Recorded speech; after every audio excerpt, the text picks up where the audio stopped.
Oh, yes, sir. Welcome, Black. Welcome, Black. Ladies and germs. It is another grand day in Baltimore and beyond. And we would like to welcome you to another episode of The Junction. We are rolling in with episode number 129 right here, man.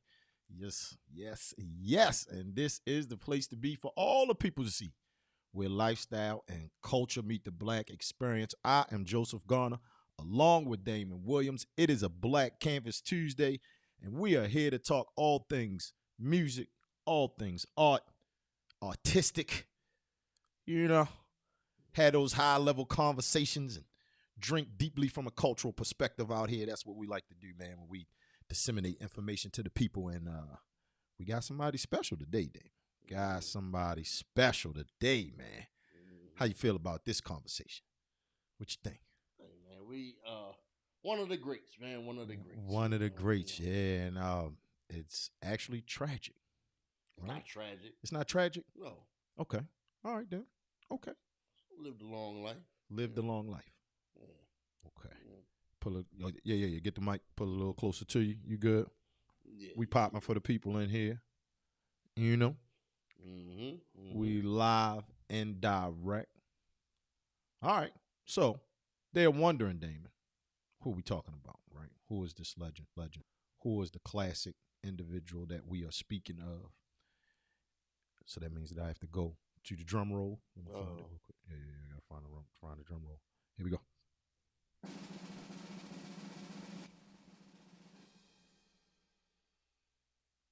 Boop.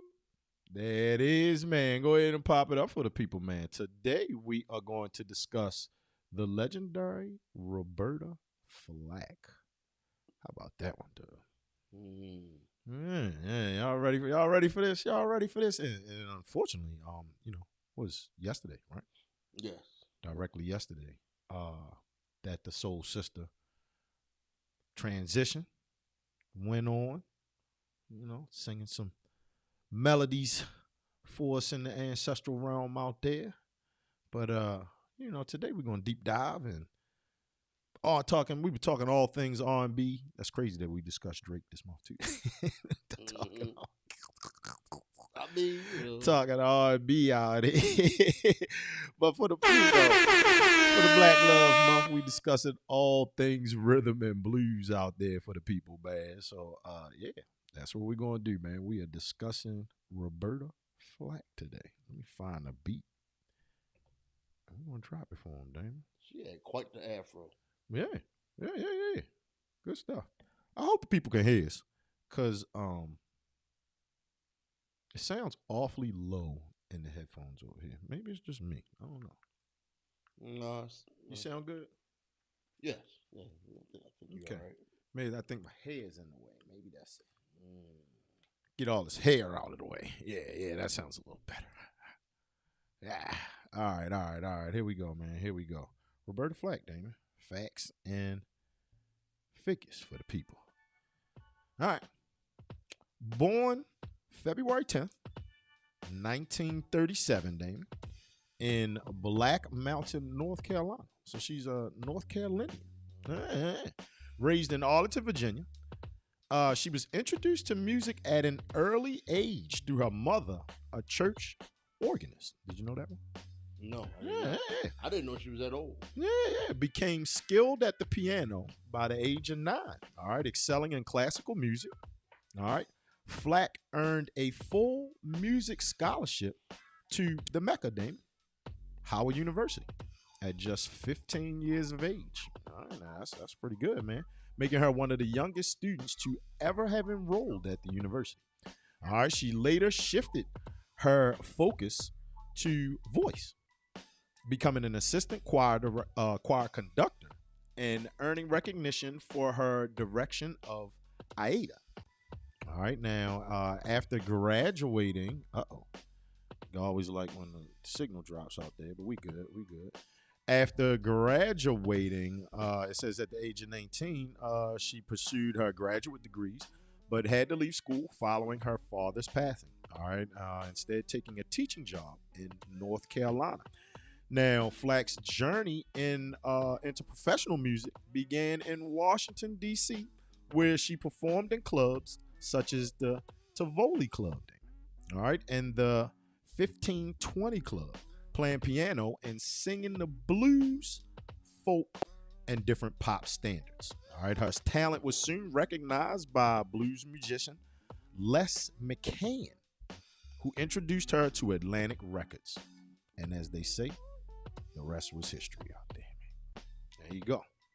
Yeah, and then we can, we dive into a lot of stuff out here, discography and everything right there. But that's a little background information before we start talking about her actual discography and everything. Yeah. So how you feel? Hey, shit, quite the career. Yeah. Quite the career. Absolutely. I'm gonna go here. Where is it? Albums.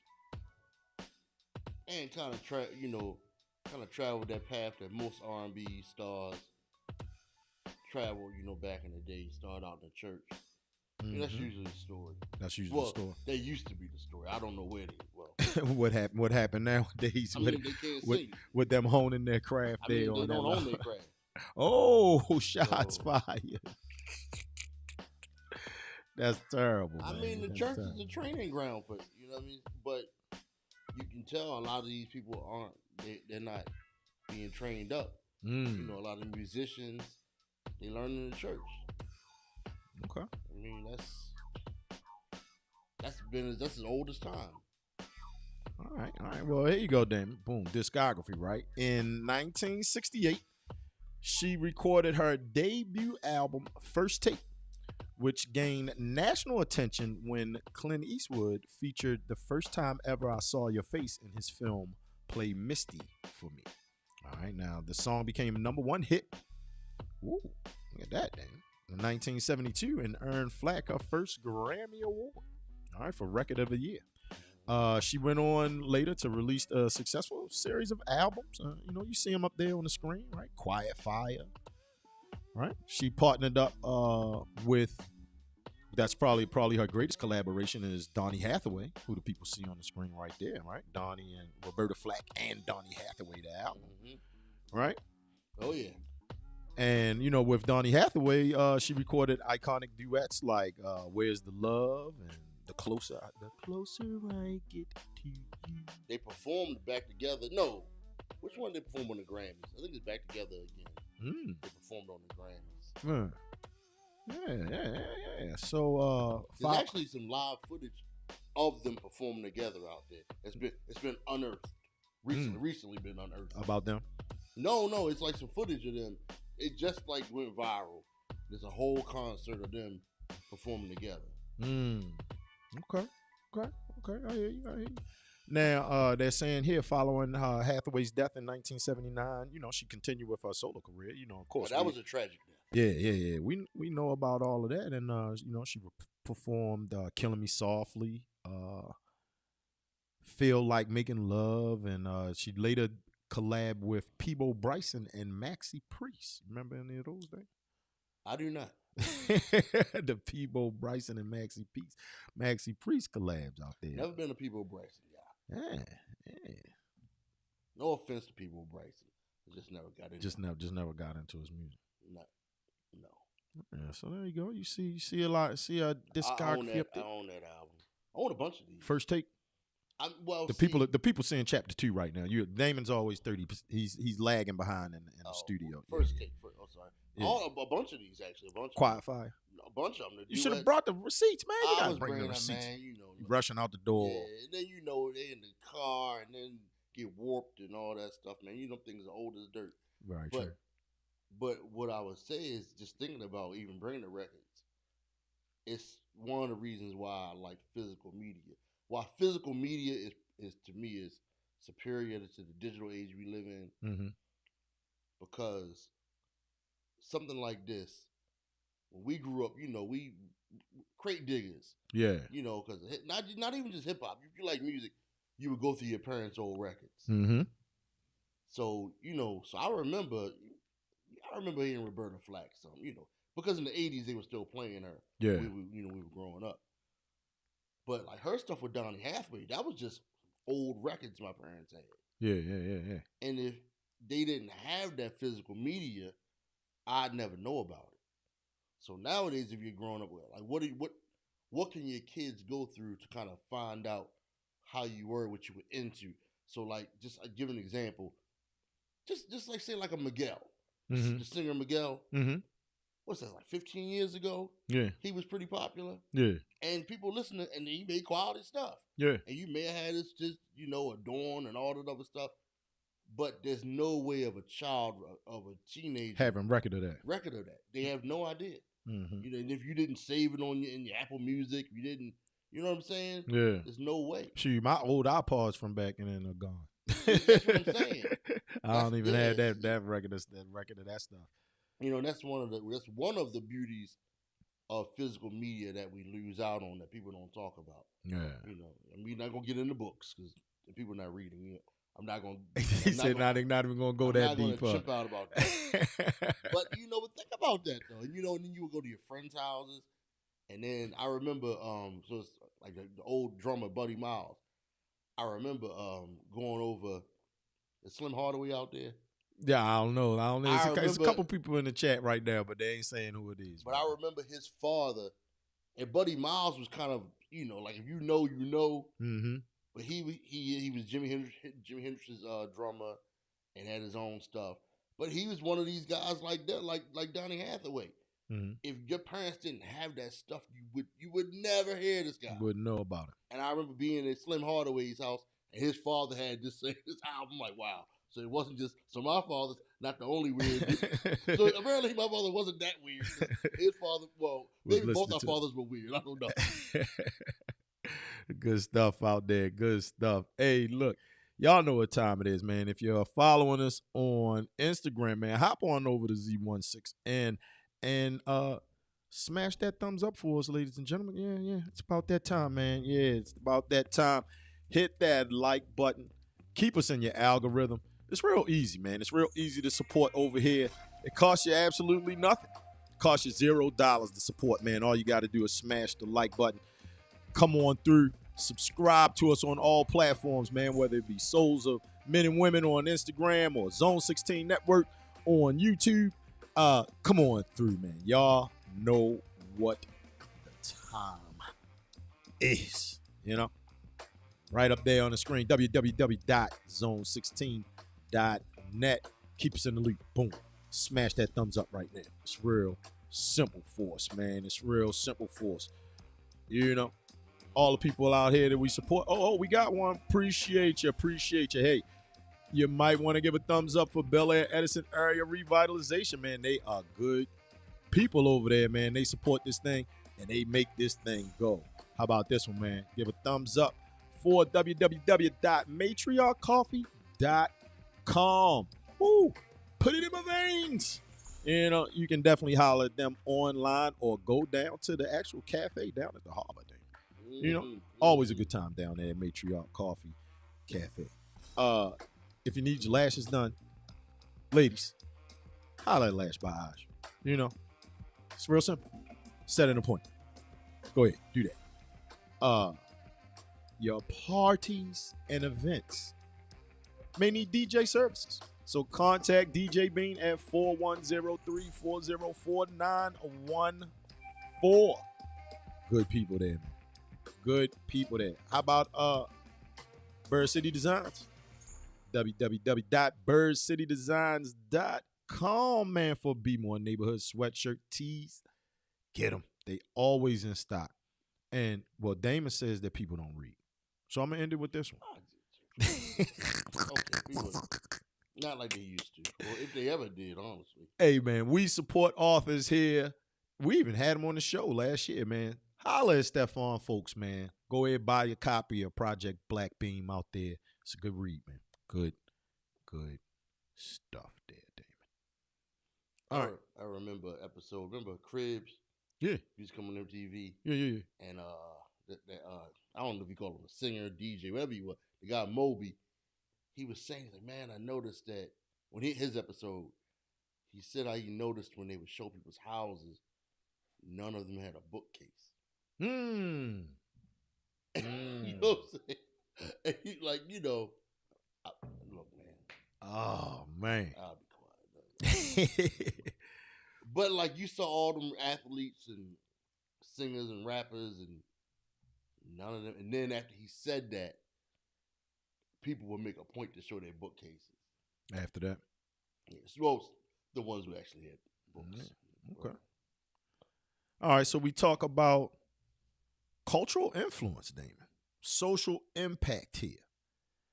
And all of my research with Roberta Flack, it is saying that they are giving her credit for the Quiet Storm craze, Damon. So think about, think about us coming up and Quiet Storm, you know what I mean?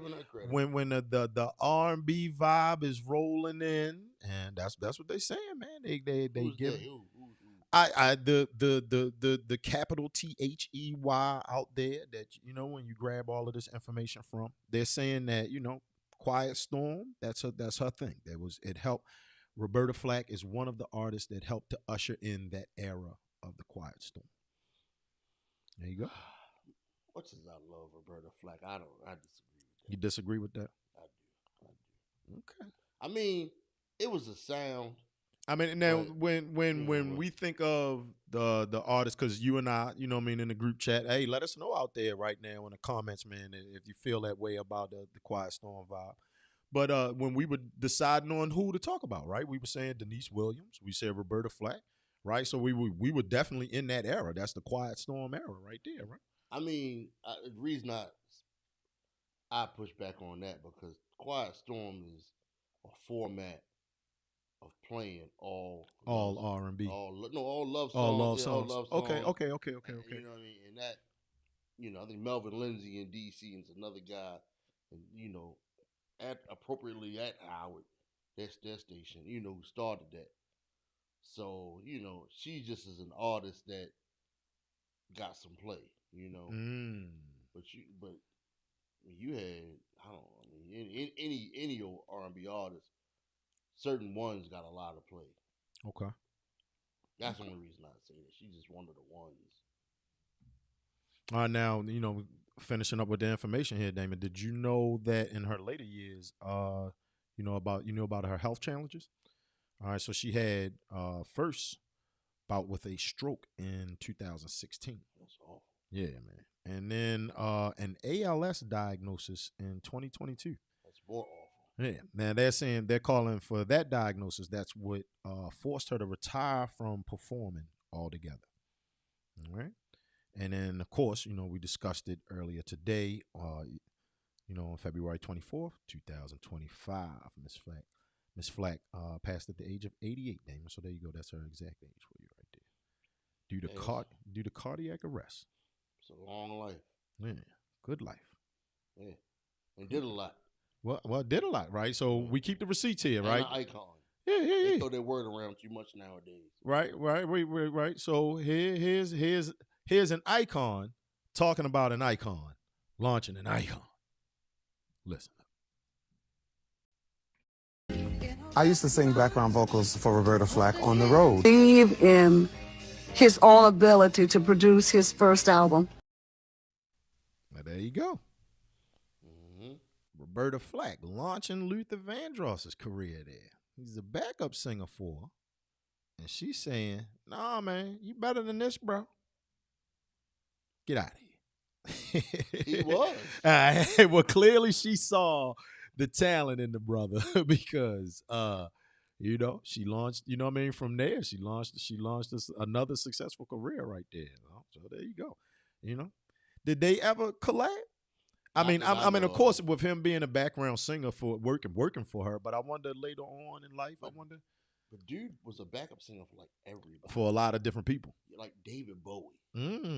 I mean, like random people you wouldn't even. Like Luther, you were there too. Luther was everywhere. He was all over the place. Sesame Street. Like, he was everywhere. Yeah, like he's one of them people. Like we gotta do a show on him.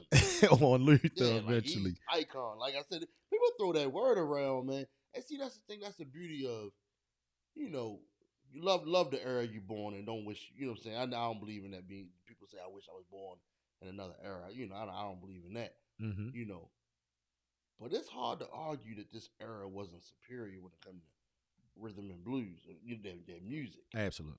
I mean, for Christ's sakes, you had Luther Vandross singing backup for Roberta Flack. For Roberta Flack. You know what I'm saying? Yeah. Do we have any singers that have the catalog of either of them? Or can sing as well? Dropping that one in. and one of these.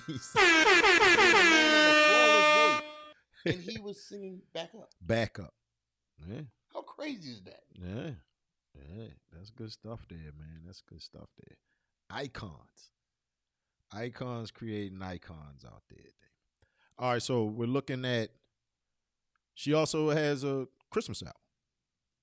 Yeah, and we always talk about the Christmas albums out here. You know what I mean? So 1997, she dropped the Christmas album. I would have along with everything else out there. She goes along. I have to put her on my "she owes me nothing" list. She owes you nothing. She didn't have to give you a Christmas. He said she didn't. I was good. Right? Yeah, you said you were good, huh? You were good. I was.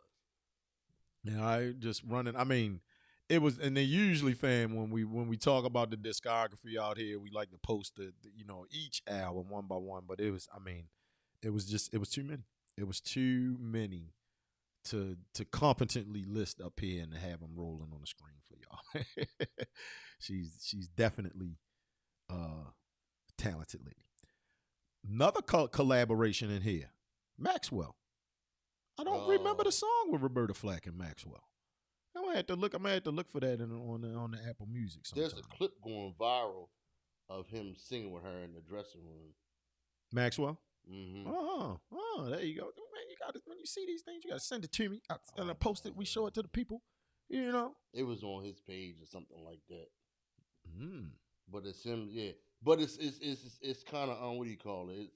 It's impromptu. Oh, okay. You can't.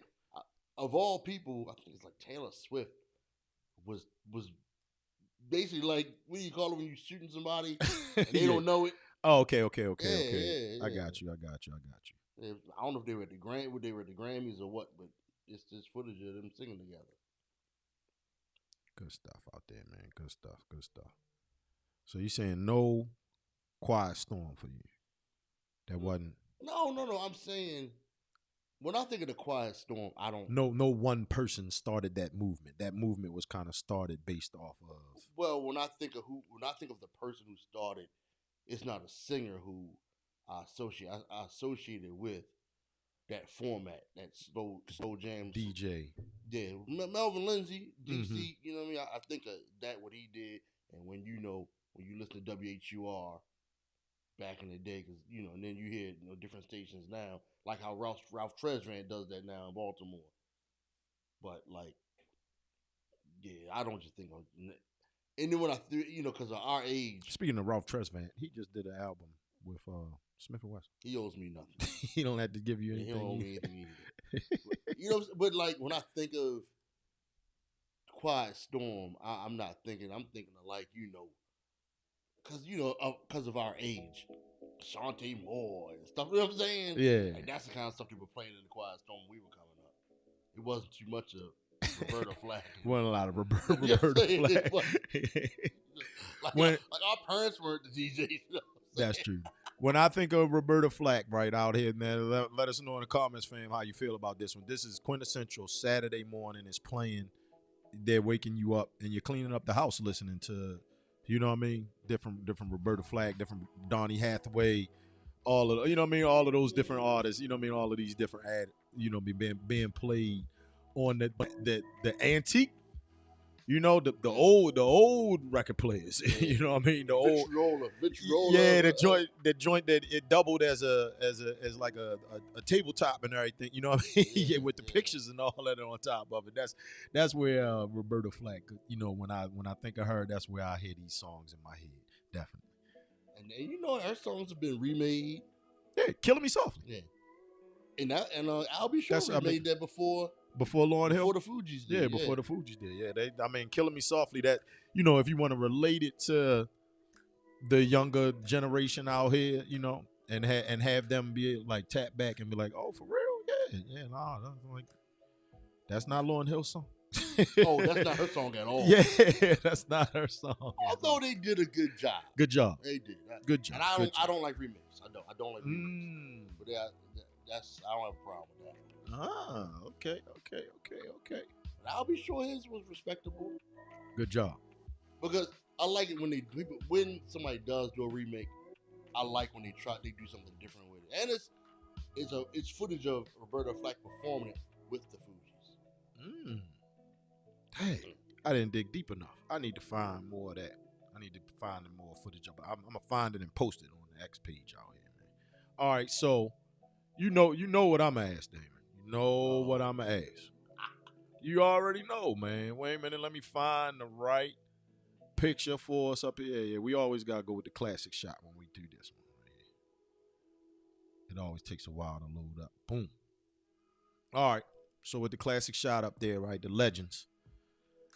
Can we write the story of rhythm and blues without Roberta Flack? No. There we go. There we go. Can't be done. Another thing. Can't I be want to say, I didn't say and you were saying about like the whole Quiet Storm thing. Yeah. I'm gonna say what she did, and I don't think she gets credit. But you know, we don't need other people, other cultures to give our people credit. Not at all. But there are white singers of that era, singer-songwriters, piano players, who showed a level of reverence, who are revered in a way that she's not. Like they don't talk about her the way they talk about like a Joni Mitchell or I forgot her name with the red hair, the frizzy red hair. I think Carole King.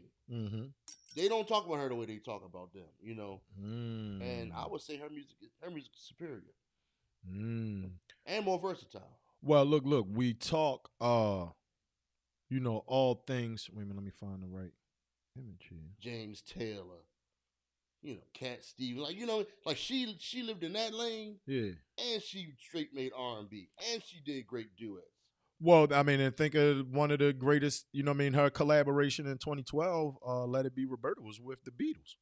Exactly. So, I mean, that show, you know what I mean, when you're doing collaborations with the Beatles, that just shows, you know what I mean, you're just, you know. And once again, did we need the Beatles to validate her? No, not at all. You know what I mean? They know the truth. Not at all. But maybe the Beatles needed her to validate. Yeah, they did. You know what I mean? That's the how Beatles are nothing without black music. They are nothing without black music. Period. There it is, man. I mean, David firing shots out here. They're nothing without black music. I mean, that's who they are. They were some guys from England emulating black rock and roll artists. You know, they were, you know, good enough to do their own thing and, you know, with a different sound after a while. But early Beatles sounds like a bunch of white dudes trying to sound like the Ozzy Brothers.